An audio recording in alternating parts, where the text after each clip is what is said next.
بسم اللہ الرحمن الرحیم، السلام علیکم۔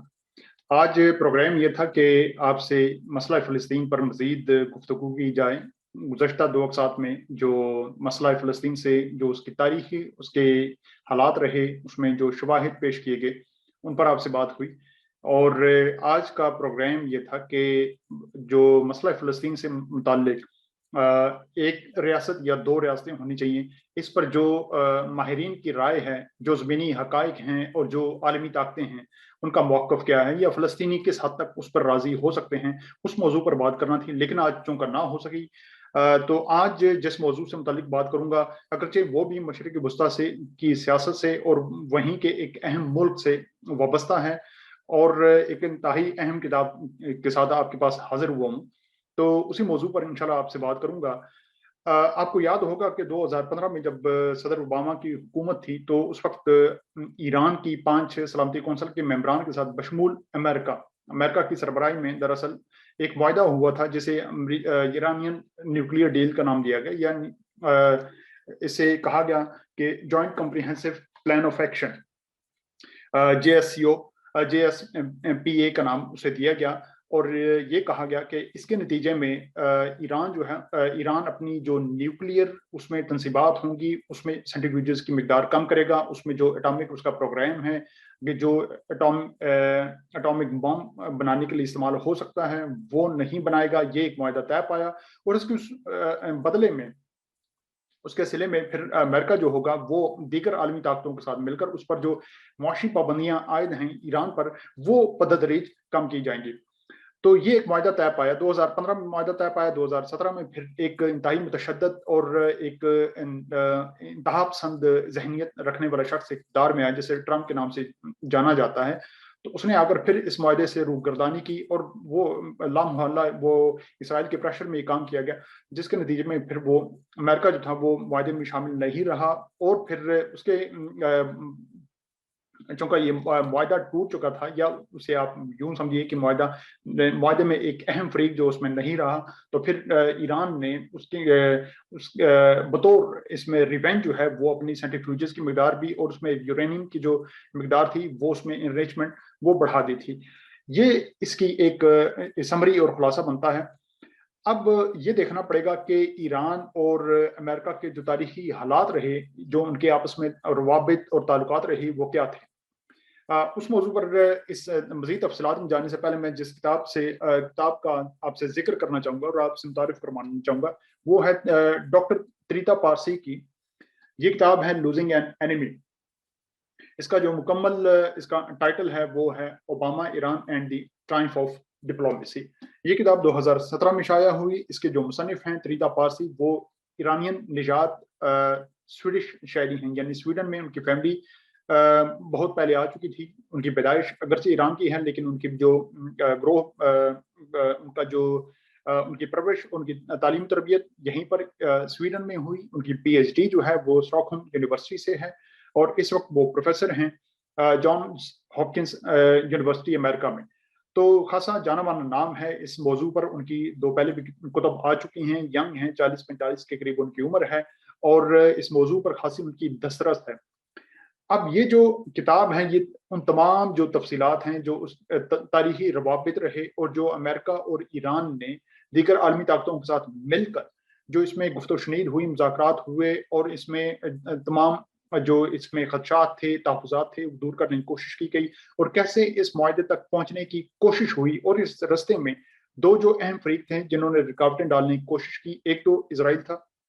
اور دوسرا امریکن کانگریس تھی، کہ کانگریس نے کیسے پھر اس بل کو پاس نہ ہونے دیا، اور دوسری جانب اسرائیل نے کس قدر ممکنہ کوشش کی کہ یہ معاہدہ ایران اور امریکہ کے مابین یہ معاہدہ طے نہ پا۔ تو یہ تمام تفصیلات اس کتاب کا حصہ ہیں۔ اب آئیے اس بات کی جانب کہ امریکہ اور ایران کے جو تاریخی روابط رہے، وہ 1989 سے لے کر جو پہلے 1989 تک کچھ اور تھے، اور 1989 یعنی کہ 1979 سے لے کر ابھی تک جو ایک اہم فیز ہے، اس میں کچھ اور ہیں۔ 1979 تک، جب تک رضا شاہ پہلوی کی ایک بادشاہ تھی، حکومت تھی، اس میں ایران کی حیثیت اتحادی کی تھی۔ ایران خطے میں امریکہ کا ایک ایسا اتحادی تھا کہ جیسے آج اسرائیل کی حیثیت ہے۔ اس دور میں ایران اور اسرائیل کے جو تعلقات تھے اگرچہ وہ آفیشلی وہ نہیں تھے لیکن نان آفیشلی وہ ان کے باہمی تعلقات تھے. وہ ایک دوسرے کے جو ان کے سربراہان تھے وہ ایک دوسرے دورے بھی کرتے تھے. ان کے جو اعلیٰ جو عہدیدار تھے وہ ان کا آنا جانا ہوتا تھا. وہ جو عرب ممالک پر ان کے جو اسپائز ہوتے تھے ان کی جو گفت و شنید ہوتی تھی وہ ایک دوسرے کے ساتھ کمیونیکیشن ان کی ہوتی رہتی تھی. 1979 میں جب خمینی انقلاب آیا امام خمینی کا تو اس کے نتیجے میں پھر یہ ہوا کہ چونکہ وہ انقلاب جو تھا وہ رد امریکہ تھا. مرکے بر امریکہ کا نعرہ لگایا گیا اور امریکن جو مفادات تھے ان کے تحفظات تھے انہیں ٹھکرا دیا گیا. اور اس کے نتیجے میں آپ کو یاد ہوگا کہ امریکی جو ایمبیسی رہی تہران میں اس کے عملے کو کئی ماہ تک پھر قید میں رکھا گیا. جو اس وقت کی ریولوشنری فورسز تھیں انہوں نے امریکن عملے کو سفارتی عملے کو قید میں رکھا اور اس کے نتیجے میں پھر بہت سارے اس میں آپریشن بھی ہوئے. یہ بھی یاد رکھیے کہ امریکہ نے ایک آپریشن کیا تھا ڈیزرٹ آپریشن جو اس کے نتیجے میں پھر امریکن جو 2 طیارے ہیلی کاپٹرز وہ تباہ ہوئے. اس کے کئی عملے کے افراد بھی اس میں ہلاک ہوئے تھے. تو آپریشن ناکام ہوا تھا. یہ 1980 کی دہائی کی بات ہے وسط میں. پھر اس کے بعد خاصی پھر اس میں جو دیگر ممالک نے اس میں تعاون کیا. پھر امریکن جو عملہ تھا اس کی دہائی طے پائی. 1980 سے لے کر 1988 تک ایران عراق جنگ میں جب جنگ چھڑی اس میں عراق کا جب پلڑا بھاری تھا اس کی وجہ یہ تھی کہ عراق کو اسلحے کی فراہمی امریکہ کی جانب سے جاری تھی. تو پھر اسرائیل نے ایک پینترا کھیلا اور اس کے نتیجے میں ایران کو CIA کے ذریعے اسلحے کی فراہمی دی گئی تاکہ دونوں اب منشا یہ تھا اسرائیل کا کہ ایران اور عراق آپس میں لڑ کر ایک دوسرے کو معاشی اور عسکری طور پر اس قدر کمزور کریں کہ اس کی علاقائی بالادستی جو پہلے موجود تھی وہ مزید طاقتور بنتی چلی جائے. اور ایسا ہی ہوا. اس کے نتیجے میں عراق کی جو معاشی حالت تھی وہ ابتر ہوئی. عسکری اس کا خاصا نقصان ہوا. ایران بھی اس میں خاصا اس سے نقصان ہوا اور لاکھوں لوگوں کی اس میں اموات ہوئی. لیکن ایران کو CIA کی جانب سے اسلحے کی فراہمی دی گئی جسے پھر ایک کونٹرا ایک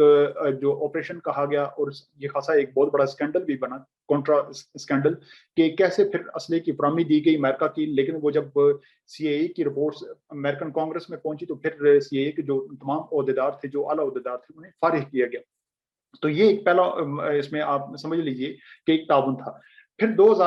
سن 2000 جب پہنچا اور 9/11 ہوا اس کے نتیجے میں جب امریکہ افغانستان گیا تو وہاں پر چونکہ طالبان کی حکومت تھی طالبان اور ایرانی جو قیادت تھی طالبان کے خلاف تھی. یہ تو آپ جانتے ہیں سنی شیعہ جو ایک کلیش ہے. اسی نتیجے میں ایران کی جو حمایت تھی وہ مشرق جو شمالی اتحاد تھا وہ اس کے لڑائی میں تھی. تو ایران نے اس وقت امریکی جو جنگی قیادت تھی اس کی حمایت کی, اسے کمک بھی فراہم کی اور شمالی اتحاد کی ہر ممکنہ مدد کی تاکہ وہ طالبان کا اقتدار ختم کر سکیں. تو یہ ایک جو باہمی ان کے تعاون کی ایک یہ صورت بھی ہم دیکھتے ہیں. پھر اس کے بعد جب امریکہ نے عراق پر حملہ کیا اور صدام حسین کی حکومت ختم کرنے کی کوشش کی تو ایران اس وقت بھی صدام حسین کی حکومت کے خلاف تھا اور اس وقت بھی ایران نے امریکہ کی مدد کی تاکہ وہ صدام حسین کی حکومت کا خاتمہ کر سکے. چوتھی اس میں جو ہم دیکھتے ہیں کہ جو ایران اور امریکہ میں ایک تعاون پایا جاتا ہے تاریخی طور پر وہ پھر داعش کی صورت میں کہ داعش جب عراق کے ایک بڑے علاقے پر قابض ہوتی چلی گئی اور اس سے عراق کے وہ تمام مقدس شہر جن سے شیعہ جو سیکٹ ہے شیعہ جو اسکول آف تھاٹ ہے ان کی خاصی مذہبی عقیدت پائی جاتی ہے بشمول سنی اسکول آف تھاٹ کے. تو وہاں پر پھر انہیں وہاں سے پہنچنے سے پہلے نجف اور بغداد پہنچنے سے پہلے پھر داعش کا جو وہاں پر قلعہ کما کیا گیا اور اس میں ایران کی مکمل حمایت اور مدد حاصل تھی امریکہ کو. تو اس قسم کے بہت سارے مواقع آئے کہ جس میں ایران اور امریکہ نے باہمی طور پر مل کر اپنے جو مشترکہ دشمن تھے ان کا خاتمہ کیا اور یہ تعاون. لیکن یہ تمام تعاون جو تھا وہ کسی سفارتی سطح پر نہ پہنچ سکا. اس کی وجہ کیا رہی آج اس موضوع پر بات کریں گے. دراصل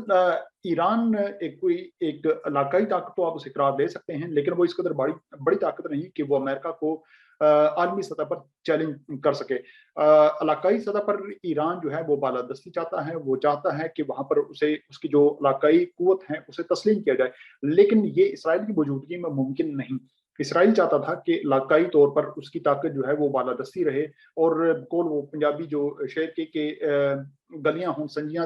تے وچ مرزا یار پھرے، کہ اس پورے علاقے میں مشرق وسطیٰ میں صرف اسرائیل یہ چاہتا ہے کہ اس کی علاقائی بالادستی ہو، وہاں پر جو فیصلے ہوں، وہاں پر کسی ملک رجیم کا چینج کرنا ہو تو وہ اسرائیل کی مرضی سے ہو، کوئی بھی ایسی طاقت نہ اٹھے جو اس کے سامنے سر اٹھا کر چلے۔ تو یہ ایک دونوں ممالک میں کلیش ہے، اور لامحالہ طور پر جو امریکہ کی حمایت ہے وہ اسرائیل کے پلڑے میں ہے۔ تو پھر یہ کوشش کی گئی کہ ایرانی جو طاقت تھی اسے محدود کیا جائے اور اسے تمام خطے میں آئسولیٹ کیا جائے۔ تو اس کے لیے جتنے بھی اس میں جو عرب ممالک تھے ان کی ہمدردیاں حاصل کی گئیں، اور ایران کو اور اسرائیل کو یہ مشن سونپا گیا کہ وہ وہاں پر جو ایرانی جو مفادات ہیں، وہاں پر جو اس کی پراکسیز ہیں، انہیں بتدریج ختم کرتا چلا جائے تاکہ اسے برتری دلوائی جا سکے۔ ایران نے اس کا پھر حل یہ نکالا کہ ایران نے اپنے علاقے میں جو پراکسیز تھیں، اپنی جو وہاں پر شیعہ سیکٹ سے، شیعہ مکتبہ فکر جن ممالک میں پایا جاتا تھا اور وہ اسرائیل کے قریب تھے، ان کی حمایت کرنا شروع کی اور انہیں طاقتور کرنا شروع کیا، تاکہ کسی بھی صورت میں اگر اسرائیل ایران کی جانب بڑھے تو وہ ان پراکسیز کے ذریعے اپنی جو علاقائی اس کے اتحادی ہیں ان کے ذریعے پھر اسرائیل پر دباؤ ڈال سکے۔ اور یہی اس کی وجہ ہے کہ وہ فلسطین کا یہ جو معاملہ ہے کہ فلسطین کے معاملے پر بھی جب کبھی پیش رفت ہوئی اور امن کی ایک صورت بنی تو ایران نے کوشش کی کہ وہ پھر ایک ایسی فضا بنائے کہ جس میں جو فلسطین کے وہ دھڑے جو مزاحمت کرتے ہیں، جو جہاد پہ یقین رکھتے ہیں اور اسرائیل کے ساتھ وہ سمجھتے ہیں کہ بزور طاقت وہ اپنا علاقہ جو ہے وہ چھین سکتے ہیں، جیسے حماس اور دیگر اس قسم کے گروہ، تو وہ ایران جو ہے وہ ان کی مدد کرتا ہے تاکہ اسرائیل پر ہر وقت کا یہ دباؤ برقرار رہے اور امریکہ مجبور ہو کہ وہ ایران کے ساتھ معاملات ہیں وہ سفارتی انداز پر طے کرے۔ تو یہ ایک خطے کی ایک ایسی جنگ ہے کہ جس میں اسرائیل اور ایران جو ہیں وہ اپنی علاقائی بالادستی چاہتے ہیں، اور یہی وجہ ہے کہ ایران اگر باوجود اس کے کہ اس کے پاس تیل کے اور گیس کے ذخائر موجود ہیں، وہ اسی لیے نیوکلیر جو اپنی ٹیکنالوجی ہے اسے ڈیولپ کرنا چاہتا ہے، اگرچہ اس کے پاس الیکٹریسٹی یا اس قسم کی جو بنیادی توانائی کے ذریعات اس کی کمی نہیں، لیکن نیوکلیر جو یہ ٹیکنالوجی ہے اس کا حصول وہ اسی مقصد کے لیے کرنا چاہتا ہے تاکہ وہ اسرائیل پر اور امریکہ پر ایک دباؤ برقرار رکھ سکے کہ اس کی علاقائی جو حیثیت ہے اسے تسلیم کیا جائے، اسے پریشرائز کرنا بند کیا جائے، اور اس پر جو معاشی پابندیاں ہیں وہ ختم کی جائیں اور اس کی آئسولیشن اسے نہ کیا جائے، یعنی اسے ایک مکمل طور پر تنہائی میں نہ دھکیلا جائے۔ اب جب سے یہ مڈ 90s میں یہ پھر معاملہ شروع ہوا تو اس وقت سے جو ایرانی صدور تھے مختلف ادوار میں چلے آئے، انہوں نے پھر اپنی ایک گرم و قیظ و غضب والا ایک جو ریٹرک تھا، ایک لہجہ تھا وہ اختیار کیا تاکہ وہ ایران اور اسرائیل پر دباؤ برقرار رکھ سکیں۔ اور اس ضمن میں پھر بہت ساری کوششیں ہوئیں بش کے دور میں، کلنٹن کے دور میں، کہ ایران پر یا تو حملہ کیا جائے یا اسرائیل کو شہ دی جائے کہ وہ ایران پر حملہ کرے، اس کی جو اٹامک تنصیبات ہیں ان کا خاتمہ کیا جائے۔ اور کئی مرتبہ یہ ایسا ممکن بھی ہوا، 2012 میں اور 2011 میں یہ تو تقریباً یہ طے تھا کہ اسرائیل جو ہے وہ ایران پر حملہ کرے گا تاکہ اس کی اٹامک جو تنصیبات ہیں ان کا خاتمہ کر سکے یا انہیں نقصانات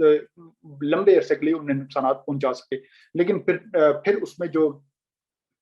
یہ پھر جو خطرات تھے، یعنی کہ حزب اللہ کی صورت میں، حماس کی صورت میں، یا دیگر جو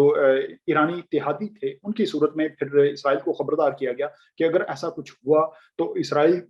کا اپنا بھی اس میں خاصا جانی نقصان یا اسے بھی عسکری طور پر خاصا نقصان پہنچایا جا سکتا ہے ایران کی جانب سے۔ تو پھر بش کے دور میں ایران نے خاصی کوشش کی کہ وہ بش کے ساتھ جو بش ایڈمنسٹریشن تھی اس کے ساتھ معاملات آگے چلائے تاکہ وہ اس پر پابندیاں ختم ہوں اور نیوکلیر ڈیل پر کسی نتیجے پر پہنچا جا سکے، لیکن ایسا ممکن نہ ہو سکا۔ صدر اوباما جب اقتدار میں 2008 میں تو ان کی ایک پالیسی واضح تھی کہ وہ مشرق وسطیٰ میں امریکہ کی توجہ ہٹا کر ایشیا پر مبذول کریں گے۔ اس کی وجہ یہ تھی کہ اس وقت چائنا جو ہے وہ ایک ابھرتی ہوئی طاقت بن رہا تھا، تو اس لیے یہ کوشش کی گئی کہ ایران کے ساتھ معاملات جو ہیں وہ سفارتی انداز میں حل کیے جائیں۔ تو اس میں پھر یہ ہوا کہ اسی وقت 2008 اور 2009 سے یہ جو مذاکرات کا ایک دور تھا وہ ڈالا گیا، اور پھر 2009 سے لے کر 2015 تک اس میں کئی ادوار چلے، کئی مرتبہ یہ مذاکرات کا دور چلا، اس میں ناکامیاں ہوئی، اسرائیل اس میں رکاوٹ بنا، اس میں امریکن جو کانگریس تھی وہ رکاوٹ بنی، یا خطے کے دوسرے ممالک. اب اس میں یاد رکھیے کہ جو سب سے بڑا مخالف جو تھا وہ اس ڈیل کا عرب ممالک میں اگر کوئی ہے تو وہ سعودی عرب ہیں. سعودی عرب کی قیادت نے کئی مرتبہ یہ کوشش کی کہ وہ امریکہ کو اس معاہدے سے نکال لے، معاہدہ نہ ہونے دے، اور وہ ایران پر یہ دباؤ برقرار رکھے. اور یہی وجہ تھی کہ چند ماہ پہلے جب آپ نے یہ خبر سنی کہ سعودیہ کا جو ولی عہد ہے محمد بن سلمان، اس نے ملاقات کی اسرائیلی وزیر اعظم بن یاہو سے، تو وہ یہی مقصد تھا کہ وہ دونوں مل کر جو عرب ممالک ہیں جو